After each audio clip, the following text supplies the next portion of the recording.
Hello and welcome to F1 Daily, your daily dose of Formula One right here on the F1 Word. And it is our pre-race warm-up, all ready for Canada, one of the best of the year, right up there with Brazil, Spa. Cannot wait for this. We have got one hell of a race set up for us today. Hello to everybody in chat, of course, and everybody who is watching. It's awesome to have you with us. We are going to talk qualifying as we did last time. Also, Pierre Gasly. We need to have a little word about him. We're probably going to talk about McLaren and Williams. It's kind of inevitable, really. So if you're a McLaren fan or a Williams fan, do apologise in advance because it might get a little bit ranty. We'll try and keep it down because it is only half an hour. And of course, round 2 of Sean versus Jonty. And that seems like the perfect time to say a very good evening to Jonty. Hello, Jonty. And everyone in the chat. I hope we're looking forward to this. I can't wait, mate. But I think what I'm looking forward to most is the fact that I've got some company on a stream for the first time in a week. Yeah, it must have been weird for you. I have been watching them all. You can just drag me in if you get bored. I did not know that. There we go, people. Before I go any further, thank you very much to, if I get your name wrong, I'm so sorry, but Sigurd K for your donation. Absolutely fantastic. Really do appreciate that. It says, found your channel by accident this winter going down the YouTube hole. And you have turned me from a F1 novice to an F1 addict. Here is some money for my kick. Sorry if it's really a bit weird. I've got a weird screen here. Keep up the amazeballs work. We will try our best, mate. Thank you very much for that. And also joining me tonight, you've got, or this evening for the first stream, you've got a double whammy. Good evening, Chaz. Yes, hello everyone. And I really cannot wait for tonight's race.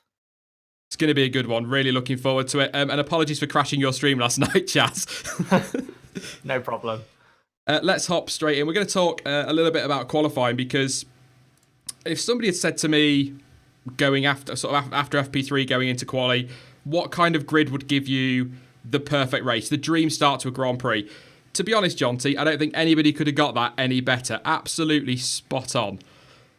Yeah, it's going to be interesting to say the least.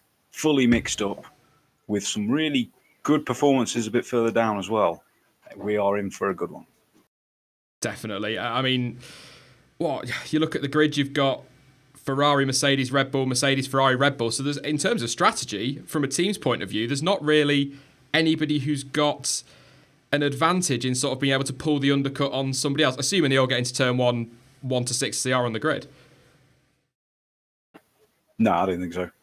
They'll be changed before turn 1 or at turn 1. I think the Red Bulls will be quick off the line, won't they? Because the grippier, hyper soft tyre, so that's going to be quite tasty. A lot of people seem to think that's going to see chaos in turn 1 and Max Verstappen taking out Vettel and Bottas. I'm not going to start defending him as I have been doing this last couple of streams because I felt like I need to, but even when he does well, he can't catch a break, can he? Yeah, that's true. No, he's definitely going to be one to watch, but I think it might be Bottas getting jumped by a few people at the start, which could cause some surprises. Yeah, I was just going to say, actually, Chaz, it's really weird because everyone's talking Vettel and Verstappen, but nobody seems to be giving Bottas the credit for that lap. I think they were just saying on Sky, they reckon the engine upgrade will be worth around about a 10th. So with that upgrade, he's on pole. That's a really good lap. Yeah, it was a good lap, but I think the reason people aren't talking about him is because up until Q3, he wasn't really that good at all. And Hamilton was mostly ahead. And he's only really been good in Q3. So I don't think, like Verstappen all weekend has been very good, but Bottas hasn't really. So I don't think he can consistently maintain that in today's Grand Prix. What do you think? Do you think all this with Lewis Hamilton, his struggles yesterday, do you think that is all because of this engine and the degraded power in that because it's the older unit, or is there a little bit more? So I guess what I'm asking is, do you think Mercedes have slipped even further back? I do think them not bringing the new power unit has affected his confidence, because if they brought it, then I think he would be more on it. But I don't know. It's weird with Hamilton because if on a Friday he seemed to be happy, and he said that after qualifying, and then practice 3 and qualifying, he just didn't, produce what we expect from him. So I don't really know what was up with Hamilton. He'd sort of been a little bit a little bit low, hadn't he, Jonty, because he hadn't got that engine upgrade and was worried about the power behind it. But despite that, with it being such a, dare I say, Hamilton track, I really expected him to still be right in the fight for pole. And I know you did, as we'll see a little bit later. Yeah, I thought he was going to be a lot quicker. But I think the teams and us have underestimated the gains that both Ferrari and Red Bull have brought here. Yeah, the Renault power unit. I haven't seen a time, Delta. I don't know if you know how much that's supposed to be giving him, Jonty. I don't know if you've read anything. No, I haven't read a time, but you can tell by how the car's just been behaving all through the practice sessions and through qualifying. It was just so well balanced, and they were getting on the power so early. It's really made that big difference, even if they are losing out a bit at the end of the straight. Yeah, I mean, I was really surprised, just looking through the grid now at some of the standout performances. One man who seems to like P7 in Formula 1 when it comes to qualifying, Nico Hülkenberg. Really good session for him, aside from one incident which I'm sure we're going to talk about, Jonty. You probably have a bit of a rant about a little bit later in the stream. But he, Carlos Sainz, and I think the Force Indias as well, seem to have taken quite a good step forward this weekend. I don't know how much of, obviously, the Force India is going to be because they've got the Mercedes power unit in the back, but theirs is an older unit as well, isn't it? They've not got any upgrade on that. So I think really positive for both teams there. Yeah, very positive. And I think the biggest thing to take from Force India is how good they were back at Monaco. So coming here, it really can only get better where the Mercedes power unit is going to make even more difference. I think Hülkenberg and Sainz maybe had the measure of Perez and Ocon on the laps, but in the race, I think Force India are going to be able to take them.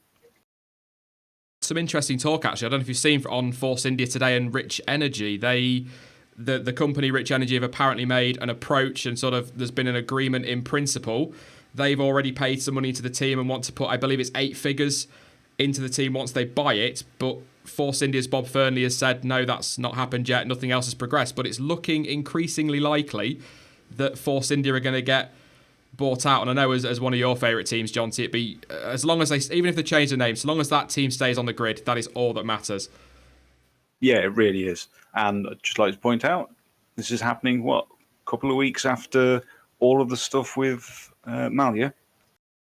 Yeah, you made the point, didn't you, in that stream on last Sunday? Yeah, definitely. I mean, I don't know. We'll see. That's their take. Rich Energy is saying that. I don't know how true it is. We'll find out, I guess. But there's got to be some truth behind it because Rich Energy can't come out and say, yes, we've made an offer, and then you'd be found out. You can't lie about stuff like that. So I suppose we'll wait and see on that one. But another man who needs a lot of credit, and a bit was said about him yesterday in post-qualifying coverage, but I don't think enough. Brendan Hartley, Chaz. He needed that yesterday, and if he can nail it in the race, it's going to lift so much pressure, isn't it?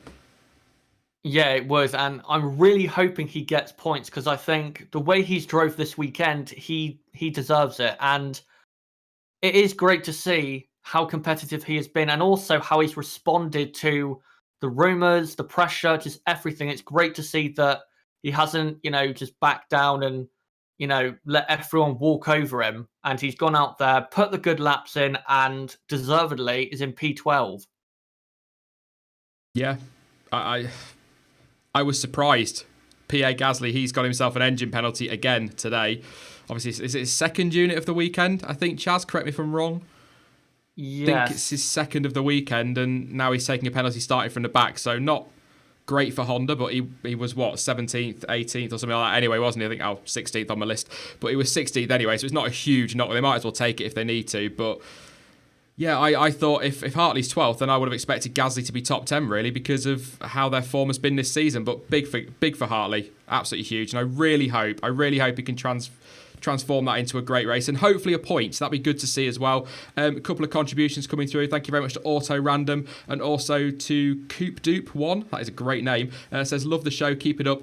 PS, shout out any other Aussie staying up till 4 a.m. to watch the race. Definitely, you are the true F1 fan, staying up till that time of the morning. So absolutely brilliant. Right. Jonty, McLaren. What the hell is going on there? A second and a half off Red Bull, despite getting the same engine upgrade, and 8/10 off Carlos Sainz in Q2. That's just not good enough. Well, let's be blunt about this. Let's ignore the 0.8 off Renault and 1.2 off Red Bull. They were beaten on outright pace by Sauber. Yeah. You don't need to look at any more of it than that. Yes, Leclerc's good. We've been bigging him up, and he's been showing his hand that he can fulfill all the hype he's getting. But at the end of the day, it's still a Sauber. It should not be in front of them. Out-qualified by Hartley and the Toro Rosso Honda as well, which I think is probably an ultimate kick in the teeth for them this weekend. They're saying, it's a power track, we're going to struggle. Max Verstappen starts P3, Daniel Ricciardo 6th, Nico Hulkenberg 7th, and Carlos Sainz 9th. They don't appear to be struggling. Yeah, exactly. The Red Bull upgrades are certainly working for the other two teams. So what's McLaren's excuse this time? Well, it can't be Honda, and they definitely don't have the best chassis on the grid. I think that's been confirmed. And I said actually in the qualifying report, it has to come down to chassis because both drivers were leaving nothing on the table whatsoever in qualifying, Chaz. They were absolutely going for it because I guess they knew they had to. Yeah, they were, trying their hardest with poor machinery, basically. And for McLaren, let's be honest, the hype trainers derailed pretty much. And another thing we have to remember is that Fernando Alonso last year qualified, I believe, in 12th with the Honda. This year, he is 14th. So how on earth have they made any progress? How have they made progress? They haven't. And if Gasly had not had his problem, both Toro Rossos, I guarantee you, both Toro Rossos would have outqualified both McLarens. McLaren are just so poor. Yeah, I agree with that. Obviously, the hype train has derailed, and even before that, it was steam powered. I mean, Gasly wasn't that far off their pace, and Gasly was using the older Honda unit without the upgrades. I mean, again, that just says even more than the Renaults and the Red Bulls being so far ahead. It's strange, and the way we're talking, maybe not you two, but sort of when I talk about it, I seem to come across as though I'm surprised that they're struggling so much. Yet when you look at the last few years, yes, of course, the Honda engine had its problems, but when you actually look at the last 3 years, this shouldn't come as a surprise that they are where they are, really, should it?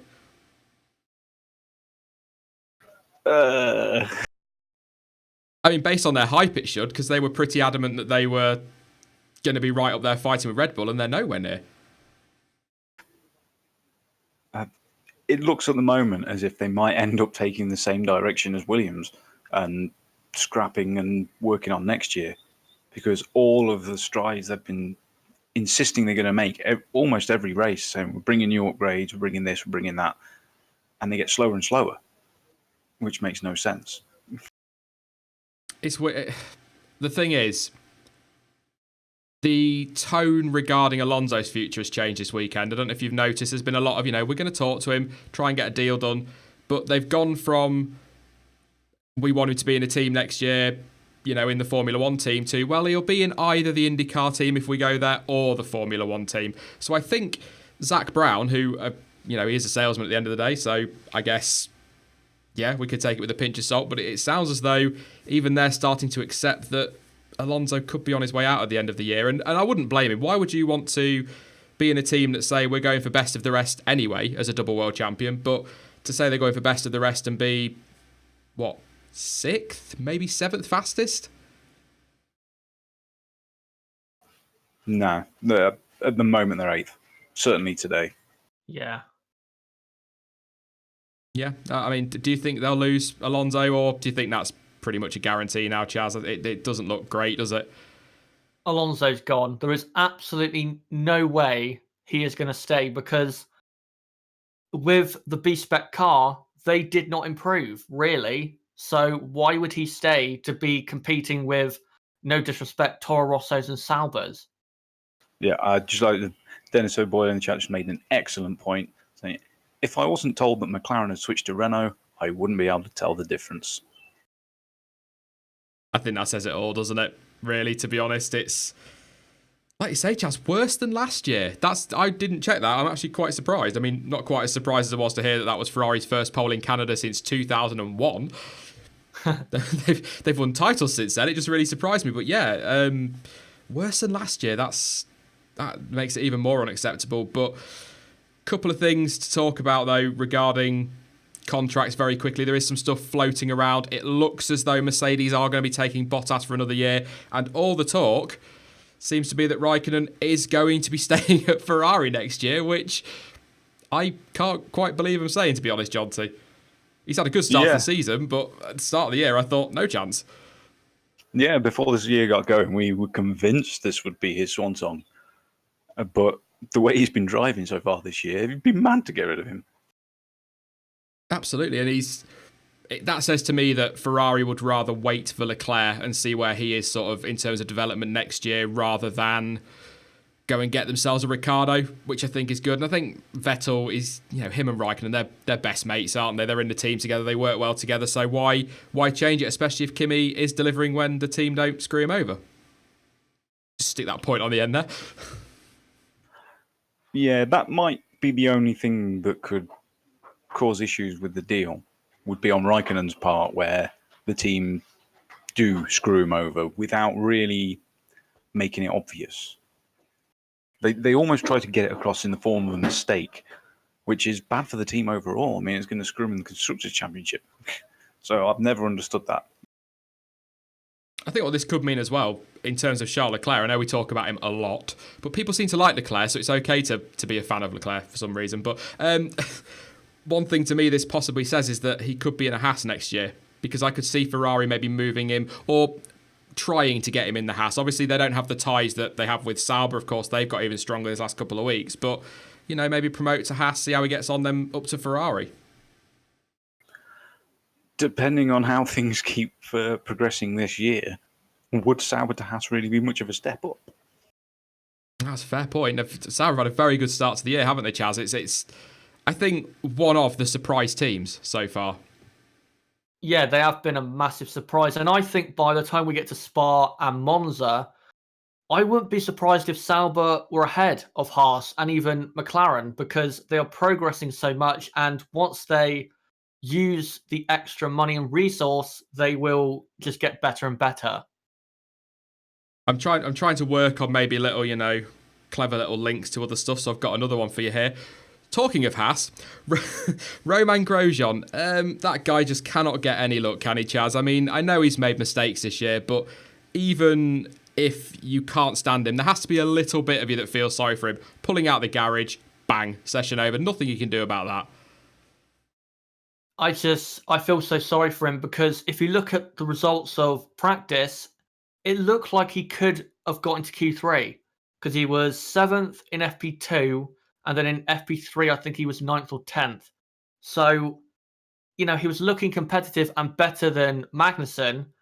And then that happens, and I do feel sorry for him, because he does not deserve that. But I will say, he should not give up hope for today, because this is Canada. Anything can happen. He can still score points from the back. That's a great point. You can overtake, can't you? And there always seems to be some sort of drama in Canada. So could we see that'd be an ultimate confidence boost, wouldn't it, Jonty, if he starts right down the back and ends up picking up a point or something like that? Oh, yeah, that'd be great for him. And like I said, Canada, very, very high probability of a safety car. And because of those issues, Grosjean now comes into the race session with 5 fresh, unused sets of Hypersofts. Good point. Yeah, he can go proper aggressive, can't he? So, yeah, start on the supers or ultras, and then just absolutely banzai the whole race, flat out. If we do get a safety car, that could really work to his favour. Yeah, absolutely. Let's talk. There's a couple of other things about Red Bull and Honda, but we'll do that in the race debrief a bit later, I think, so we're running a bit short of time on this one. But quite a lot's happened, actually, I feel like, in the last sort of day and a half. So, but strategy for the race, looking at the front runners, coming to you first, Jonty, do you think Red Bull have got a little bit of an advantage here? Because, of course, they can they're better on those hypersofts than Ferrari and Mercedes, or we saw that in Monaco at least. They've got an opportunity here to really force Ferrari and Mercedes into reacting and making very quick decisions, haven't they? Yeah, the ball's definitely in their court. Because the delta between the Hyper and the Ultra isn't huge, but it's certainly enough to make a big difference in the first 3 or 4 laps.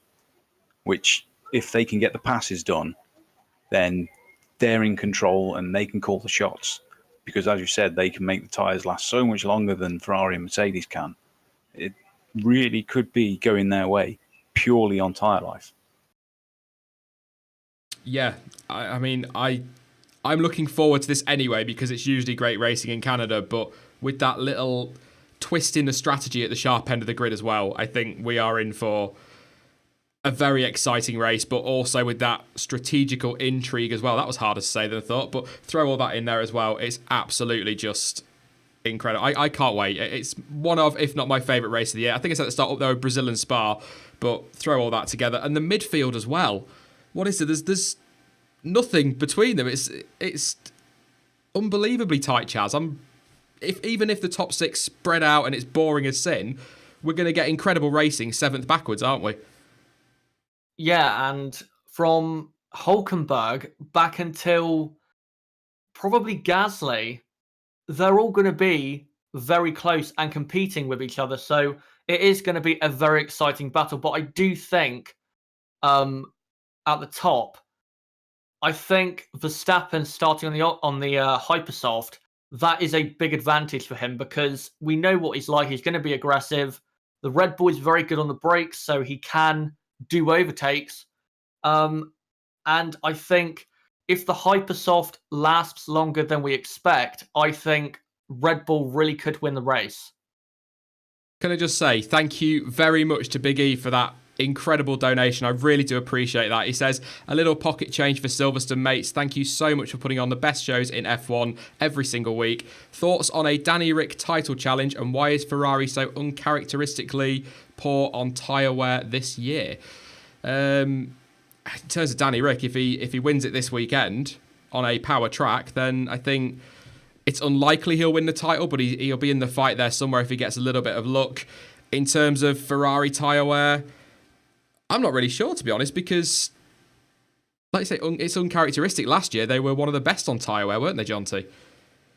Yeah, by quite a long way, and they used that to their advantage. But I saw a graphic someone put up on Twitter earlier today showing the difference in qualifying between Red Bull and the others throughout this year. And the weirdest thing is that they've been closer at the more power-demanding circuits. They were closer in Bahrain, China, and here in Canada more than Australia and Spain, which is really, really confusing. We could ignore Monaco because they got pole there, but that's very odd. Something's very, very strange with that car. It's unusual, isn't it? And it's one to keep an eye on over the course of the season. Whether they can improve that, I guess, I don't know. But we're going to start now talking a little bit more about the race before we go. And I suppose we ought to get into round 2 of this. Sean versus Jonty. I got my backside whooped last week. And by whooped, I mean I lost 2-1. But whatever. I haven't put the cross on there, but we're both completely wrong for qualifying, Jonty. But surprisingly, quite even in terms of winner, podium and retirement. So I don't know if you've been looking at my predictions and cheating a little bit to make sure I don't gain anything on you, but... That's interesting. Nah. Now you see, I took a bit of a gamble on the fastest lap, but yeah, I think that's how it could come out. It's going to be an interesting one. I'm not going to write Hamilton off, even with his poor qualifying in that flat spot that people keep talking about, but... it's going to be an intriguing one. I've got to close that gap on you. It's 2-1. So, come on then, chap. What are your predictions? Who is going to win the Canadian Grand Prix this afternoon? You can pop your podium up as well if you'd like to. The mods will absolutely slaughter me for that one. But, it's not. That's kind of why we're doing this. Get your view on this. But while they're doing that, Jonty, what kind of race are we expecting today? Are we going to get a nice Canada 2011 but without the rain and the 2-hour break? There's definitely going to be some action. Quite a lot of action. I'm thinking it's going to be something akin to 2008. Yeah, that'd be good. I'd enjoy that. What do you reckon, Chaz, for this race? Is it going to be a cracker, and who do you think is going to win it? Seeing as we've put our predictions up, so you can give us yours now and put your neck on the line. I think the race today will be exciting because it's Canada. In terms of who I think will win, I'm going to go Vettel to win because I think he and the Ferrari are just too good over the 70 laps, and they've been good this weekend. I'm going for Verstappen in second because the Hypersoft will help him, and I think the Red Bull is very fast in race trim. And in third, I'm going Kimi Raikkonen because one thing I think people forget is that up until Q3, where he made that mistake, he was just as good, if not slightly better, than Sebastian Vettel throughout the weekend. So I think he'll come through and finish in third. Yeah, there you go. There's Chaz's predictions. You've had ours, so I'm just really looking forward to it. I'm just going to run through chat and get a couple of people's predictions. Bottas, quite a few go for Bottas, actually, quite surprising. He's definitely in the mix, of course, but I think Red Bull are going to be good today. They're better on race pace. Verstappen, Vettel, Hamilton, Verstappen. Some say Max, please don't crash. Hamilton, few for Hamilton as well. Bottas, Verstappen. I think I said this, was it in Friday's F1 Daily? It's such a nice feeling when you see so many different names getting put forward as a possible winner, because that shows that you've potentially got a very good race on your hands, Jonty. Yeah, absolutely. No one's really sure what's going to happen with this. But did you give any thought to my suggestion? If I was picking a one to watch right now. Ah, yes. If they get driver of the day, we get a bonus point. Ah, yes. I conveniently forgot about that one.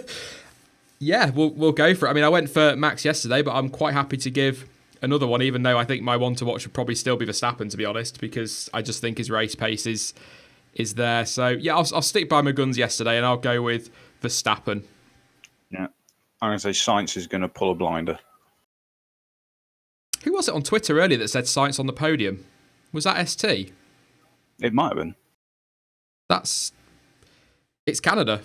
It could happen. What, Button was last, wasn't he, in 2011 and pitted 117 times and still came through and won the race. So anything could happen in Canada, so why not? Hulkenberg could get a podium. That's, Renault looked good. Yeah, like we say, safety cars, very common, and usually make things a mess because with the layout of the track, people just get caught in awkward places. What do we think about Ricciardo, Chaz? Can we see him challenging for the win, or is he starting a little bit too far back for that? Or is it all? It's all going to come down to the start, I suppose, isn't it? I think he's starting too far back, and also we must remember that he's running an old power unit, and because this is a power circuit, that is what is affecting him. So he could definitely go for the podium, but I don't see him going for the race win. He's just too far back. It's a good point, actually. He's got a dodgy MG UK, hasn't he? So yeah, it's whether he can push quite as much as Verstappen. Just looking through the field to see if there's anybody that could play a blind. And more points for Leclerc today, do you reckon, Jonty? And I mean, you desperately want him to, because you said 10, didn't you, for the year? So yeah, he really needs to. That would help, my guessing. And I don't want to say too much on him, because I feel like we've kind of bashed them quite a bit over the last couple of weeks. But Williams could do with a strong performance today. And by strong, I think the sad fact is with Williams, by saying strong, I think we're talking top 12 would be probably a good recovery for them. But that car is dire. They need a confidence boost. And with the greatest of respect, and I'm not being bar humbug, winning a raft race is not going to do it. Yeah, it would do it for me. It would for you. But yeah. No, they need a strong race where everything just goes to plan. That not so much getting high up the field. They need all of their strategies to work. They need to have no mechanical problems, and they need to be relatively quick. Not ending up 3 laps down. Yeah, I think that's the biggest thing to aim for Williams right now. And Stroll needs to keep it out of the wall, ideally, this weekend. Take a couple of your questions before we go then. Fritz says, what's K-Mag going to do? He starts P11. He's got to be looking at points. Definitely. With the free choice of tyre, he could really mix up the strategy. I mean, if I was him, I'd be going hyper, ultra hyper, and then maybe another hyper if needs be. Vib Harv, sorry I said that wrong, says top 6 could crash out and still no points for Williams. They don't look good. I kind of want to feel sorry for them, but it's all their own doing, so it's very difficult to. A little bit like McLaren in a way. You sort of think, oh, well, it's kind of your fault. But who will Verstappen crash into today? Do you know what? He's not going to crash into anybody. Ocon for a podium.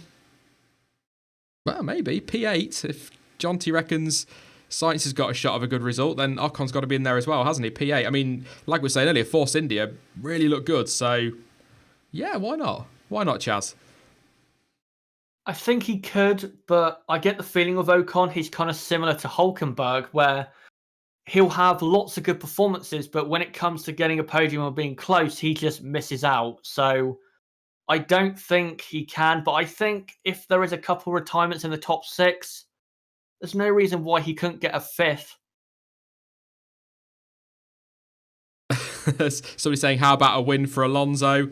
Again, it's Canada, you never know, but that would be something from 14th on the grid. I don't even think, and in a way I hope this comes back to haunt me in the debrief, but I don't even think Fernando Alonso could do that from 14th in that car, to be honest, Jonty. It'd be great, but I can't see it. Well, we'll have to see if Van Dorn mysteriously hits the wall of champions with about 15 laps to go. That got Chaz. Yeah, why not? You never know. Just have a look for a couple of questions. Who do you think will be the best of the rest? Renault. I think Renault at the moment, definitely. Podium for Van Dorn. I can't see that happening. Van Dorn beating Alonso. I can't see. I like Van Dorn. I feel awful saying that, but I can't see that. Sainz does same as last year and smashes out the top 3 at the chicane. Of course, he did that, didn't he? At the down to turn 3. Quite a big accident, that, thinking back, actually. Quite. I hope not. I really hope not. How many safety cars, asks Paul. What do you reckon, Jonty? I'm going to go with 3. I think just the one. Yeah. I'm going to go with 2. I think there'll be one on the first lap, and then there'll be one, say, 25, 30 laps from the end. Podium for Hartley. P2 says, I'm very imperfect. If he does that, he'll probably get dropped from Toro Rosso, because Kvyat got a podium for Red Bull and got dropped, so I don't think that would necessarily save him, but it would certainly go a long way to helping. Just having a quick scan through. 1 stop or 2 stop? I'm hoping 2. They were saying on Sky, actually, there's a feeling that, and Christian Horner was saying, actually, that Ricciardo might go super aggressive and go for hypers, ultras, and do a 2 stop and try and do the work in terms of overtaking, but that's a gamble. But I'd love to see a 2 stop. Let's have multiple stops in a race. Yeah, Ricciardo's in the best place to try that, and if he does try it, it will force the others into reacting. They'll have no choice. So as long as one person goes for it, the others will have to respond. What do you reckon, Chaz? 2 stops? I hope it's 2 stops, but I don't think it will. I think, like in Monaco, where the top 6 were kind of helping each other to do 1 stop, that's what I think is going to happen. I think there's going to be a period in the race where they're just conserving the tyres for 10 or 15 laps. And then, so they can get to the end. And then maybe at the end, they'll push a bit harder. Yeah. I'm just trying to just looking now. It doesn't look like there's going to be any rain in Canada for those that are asking. It looks nice and clear and blue skies. Before we go there, it is quite cool. Is it? Yeah, looking now, it's only about 19, 20 degrees at the moment. Okay, that could spice things up a little bit. Well, it might hurt Mercedes because they're still struggling to get temps in. Absolutely. I mean, well, there you go. There's a twist for you. I was just trying to think of what I was going to say then. I was going to... championship. That's what I was going to say, because it just pops up on the screen as well.